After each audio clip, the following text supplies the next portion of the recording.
Learning for opportunities and better life.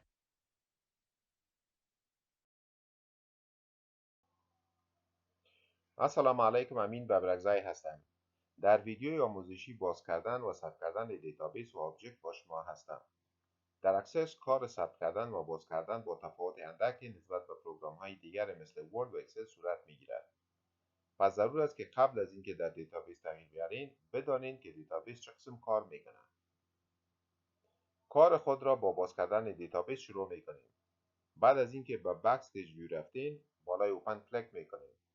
فایل هایی که آخرین بار باز شده اند در اینجا ظاهر می گردند و در صورتی که فایل مطلوب شما در این لیست نباشد بالای براوز کلیک نموده فایل مورد نظر خود را دبل کلیک نمایید تا باز گردد. قبلا ذکر کردم که اکسس با پروگرام های دیگر مثل اکسل و ورد تفاوت داشته و به گونه دیگر عمل می کند. این به خاطر که شما در خود دیتابیس تغییر نمیارید بلکه در آبجکت های موجود در دیتابیس تغییر میارید. اکسس با هر یک از این آبجکت ها به مانند یک داکیومنت جداگانه برخورد می کند و هر یک از این آبجکت ها به گونه انفرادی ثبت، باز و بسته می شوند. پس گفتم می توانیم که شما می توانید که دیتابیس را من حیث یک فولدر فکر کنید که دارای آبجکت های مختلف می باشد. بیایید که یک چند آبجکت را باز کنیم. برای باز کردن فقط بالایشان دبل کلیک می نماییم. من در اینجا تیبل را باز می نمایم. کویری، فارم و رپورت را. هر یک از این آبجکت ها دارای تمب در داکیومنت تب بار می باشد. شما هر تغییر را که در آبجکت وارد می کنید قبل از بسته کردن آنها باید نخست ثبت شوند. برای ثبت کردن بالای آیکن سیو در کویک اکسس تولبار کلیک می کنید. این کار تنها آبجکت فعلی را ثبت می کند. برای بسته کردن بالای X در طرف راست تب‌ها را کلیک می کنید.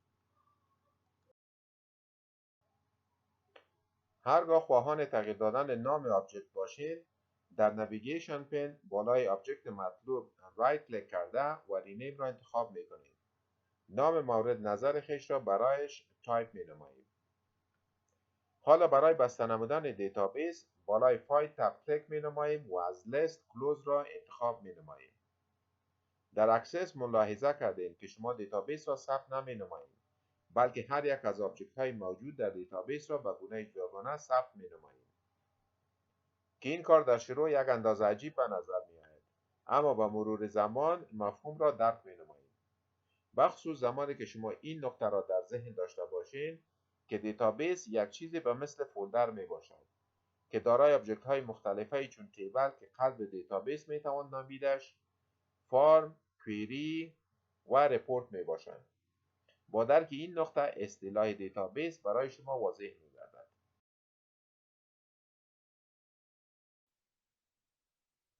Learning for opportunities and better life.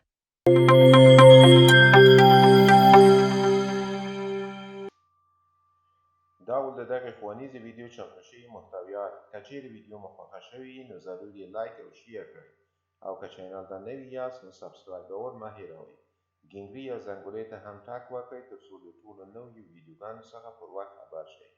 تربال خوانیز ویدیو ایجاد